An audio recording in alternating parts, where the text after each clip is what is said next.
Okay, let's talk about the interface of the iPhone 4. Now, the iPhone 4 comes pre-installed with Apple's newest operating system, which is the iOS 4, and there are a few notable changes. For one thing, you get to multitask now, and you can bring this up by double tapping the home button. And I can switch it back to here. Another thing is you can have folders now. As you can see here, this is one folder with the clock, calendar, compass, and voice memos. You can create a folder simply by holding one app and then dragging it on top of another one. And here you can name the folder. I'll just call this App Store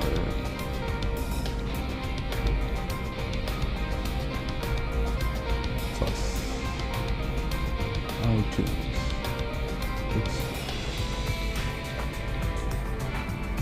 And done.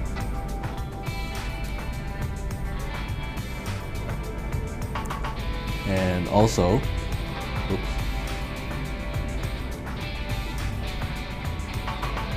you get this new portion here, which allows you to use the iPod functions. And over here, this is the screen orientation lock. It locks your phone in the portrait mode. Portrait orientation lock. So let's say I'm typing. Now it won't switch to landscape mode now. And if I unlock this, it should now switch to landscape. For the i9000, it runs Android 2.1. And as you can see here, there are 7 different screens here for you to add widgets. And you can add a widget simply by holding down a blank area, and then it'll ask you to add either like a shortcut, a folder, change the wallpaper or something. So let's add a widget here. YouTube.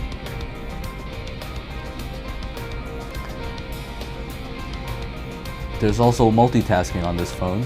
You can also do this by holding down the home button.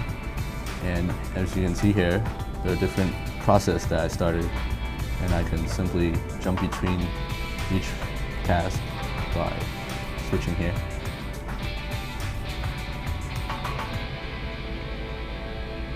Now, a lot of our customers wanted to see the Samsung Swype keyboard, so here it is.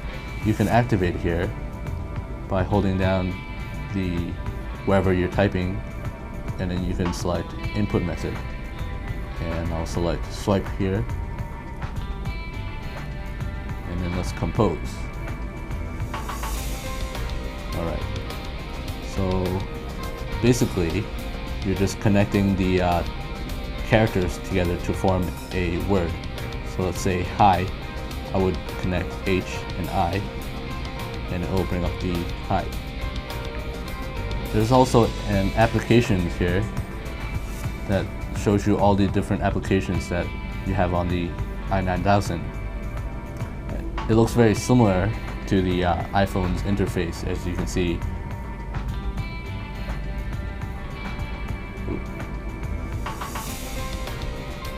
And it scrolls just as smoothly.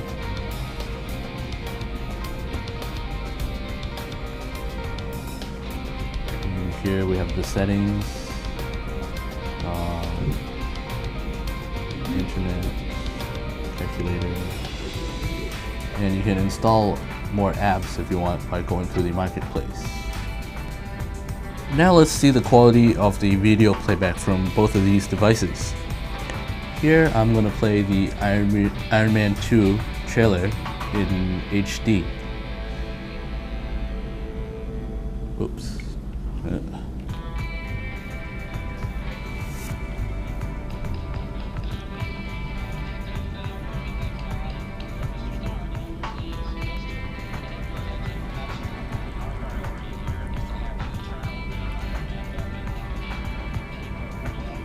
as mentioned before, the colors on the i9000 look more vivid, but however, the image quality on the Apple's Retina display looks more crisp. For the web browsing experience, I have both of these handset loaded into our website, gsmnation.com. Now I'm going to zoom in here and show you guys the power of the Retina display.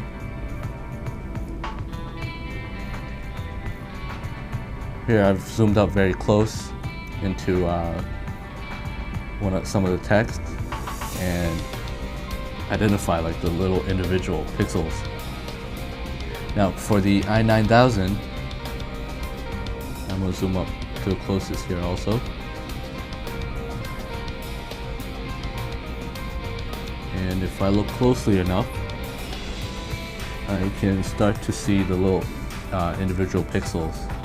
So this reinforces the fact that the Retina display is really, the human eye can't see the individual pixels.